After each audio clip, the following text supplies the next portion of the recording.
Hello everyone, this is BuDDhA coming back at you with my round of 8 submission for IPL's caster search. Thank you so much for your support during the first round, and I really hope that you enjoy this game as much as the first one. So let's go ahead and get started here. On the top side of the map, we do have TSLHyun spawning in as the red Zerg player, and at the bottom, we do have MVP's Finale playing as the blue Protoss. The map here is GSL Atlantis Spaceship, one of the largest maps in GSL history. There, of course, is a very normal choke at the natural. Third can be very hard to take, very separated from the natural. A lot of open space over here.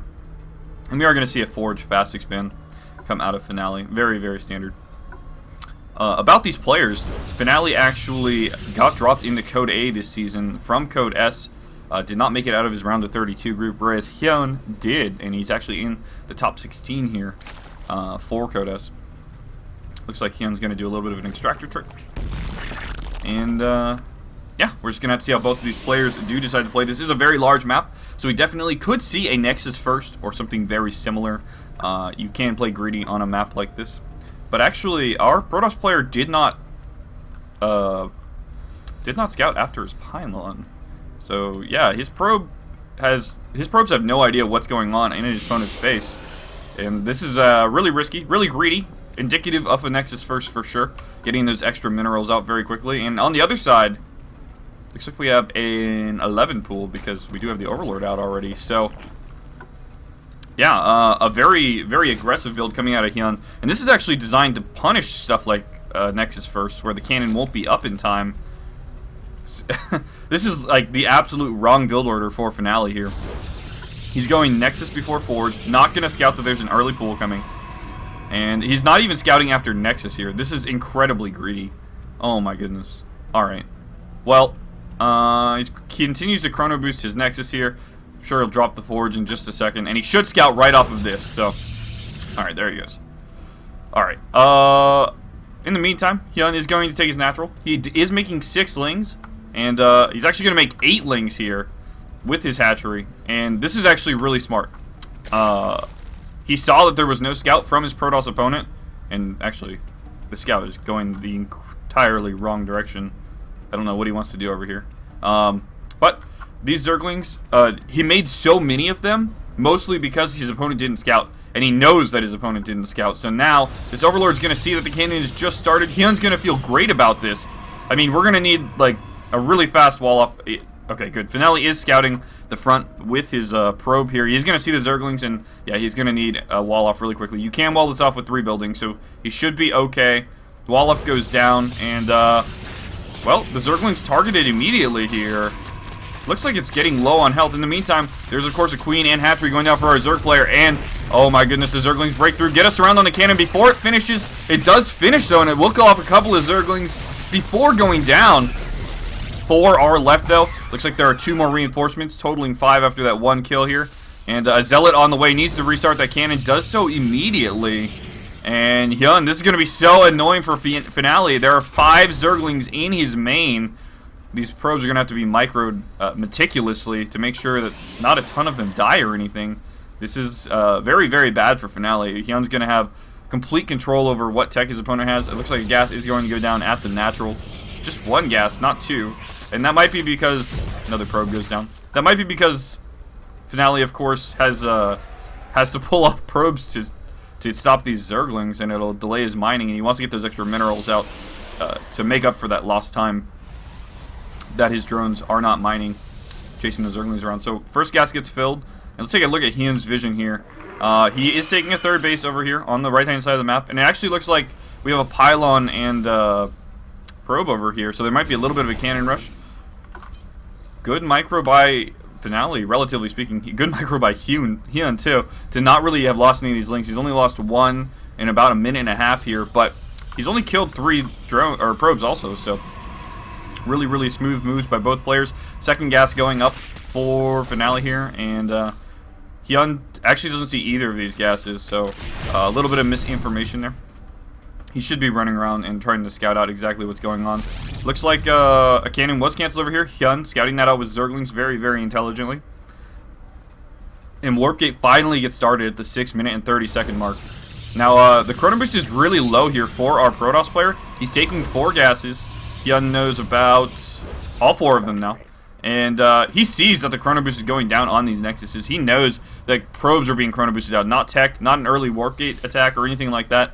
And on Hyun's side, we actually have absolutely no tech at all. Just 2 Evo Chambers, no Roach Warren. He's not trying to get his gases out as quickly as he can because he knows there's not a ton of aggression coming due to the Chrono Boost being used on the Nexuses all the time.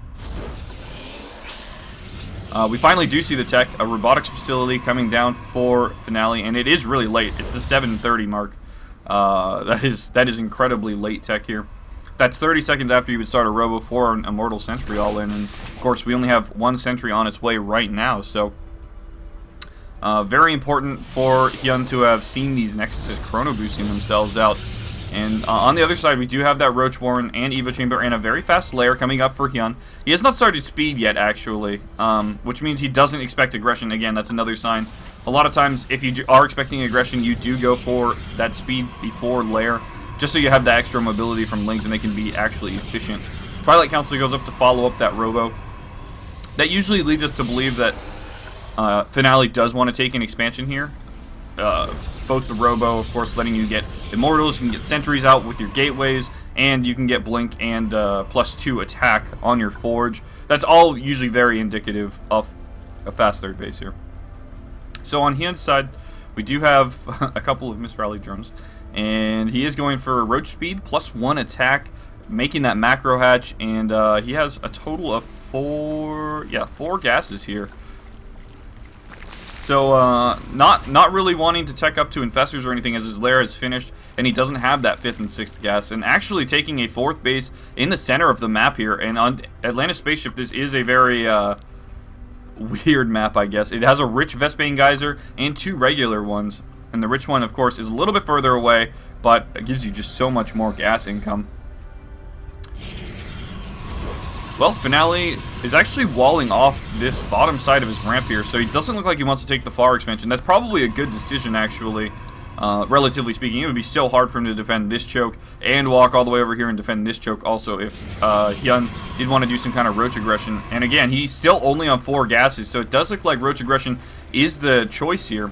He is getting drops and Overlord speed as well, so on this map, the distance from the third base in the middle, or even over here at the bottom, and the main is huge. The walk distance, you have to walk all the way down the ramp, up, and all the way down here, or all the way over here. So really, really difficult for Finale to cover all of his bases against any kind of drop play from Roaches or Zerglings. We're gonna have to see exactly what Hyun decides to do. He still has not taken these gases, so he's definitely going to press the advantage that he took early with those Zerglings. Again, we do have a third base coming down here for Finale in the middle of the map. Alright, well, the supplies are currently 138 to 100, 62 to 63 Harvesters. Hyun behind, but only making Roaches. Going to be super cost-efficient units. On the other side, we do have 2 Immortals out with a good number of Sentries and a few Stalkers. Blink, I believe, has completed. It has indeed. We do have that +2 attack on the way, like we were talking about before. And this wall-up has completed at the bottom, so really he only has to engage right here, which is a really good choke for him, except that Hyun now has drops. So he's going to have to defend here, and all the way on the left side of his base, everywhere basically. Overlord comes in, sees that there is a third here, and Hyun knows that he can really press his advantage and attack from multiple points at the exact same time. More and more Lings being prod out for Hyun. A huge group of Overlords coming down as well. And look at this. He's still on 4 gases. There's no way he's going to be able to tech to Infestor, so this has to do some damage. In the meantime, we have a Robotics Bay coming down for Finale here. And a little bit of a skirmish in the middle of the map. Looks like a few Orochis did go down, but Hyun's still completely, basically maxed out, not making any more units here. So 4 workers total have been killed for Hyun. Finale has killed 0, and yeah, it looks like we're going to have this huge drop play here. Loading into the Overlords as they're moving into the base. That is a lot of units going up there, and now Finale's going, uh-oh. Blinks his Stalkers back. Look at all the distance he's going to have to walk here. All the Roaches and Lings are coming out here. Only 4 Stalkers to defend in the main. Robotics Base surely going to go down. He might even get the Nexus. He's holding the Stalkers back at this choke point. Immortals can't even get up into shooting range, and a huge blink forwards is going to allow these Stalkers to clean up a large portion of the troops. Robotics Bay did go down. Twilight Council might even go down, although the units are in range to defend it. In the meantime, at the third base, we do have a huge counterattack from our Zerg player. A double-pronged attack, if you will. Zealot's being warped in to try to help it, but the Nexus has gone down. The Twilight Council goes down, and Hyun taking, like, a huge lead here. I don't even think Finale's going to be able to hold off this section of his base. Yeah, no, there is no way. There's only 4 Zealots here. Where's the rest of the army? Coming up the backside, but it is way too late. All of the Zerg units do overpower Finale's third defense. And now Finale's going to try to hold Hyun in here, but a good surround by Hyun. Going to be able to pick off a number of units here. Zerg lane so efficient against the composition with no Zealots in it. Unit count right now there's actually 6 Immortals on the map with a good number of Stalkers. Hyun only down to 14 Roaches here. Actually now down to 10, and his production only has 7 in queue with an Infestation Pit on the way. So that lack of drones is really starting to get to him. Now making, 27 Roaches at a time. Alright. That money coming back a little bit better, but he's got to stall out. He can't attack right here in the middle of the map against all of these Immortals. He's got to fall back, maybe even sack this base right here. He knows he's got his opponent in a terrible position. Finale knows he's in a bad spot too. He's not even remaking his third or his main. He is in fact going to go for an all-in off of what he has and the few reinforcements he can produce. He does have 45 harvesters. They are all mining on that one base back at home, but Hyun at 178 supply to the 110 of Finale. What can Finale do, man? He's only got about 3 force fields left in this entire force. Hyun just waiting on, I guess, a large group of Zerglings come out, tank some of the damage from the Stalkers and Immortals here. This is a large force for Hyun. He's going to get a full surround for the most part.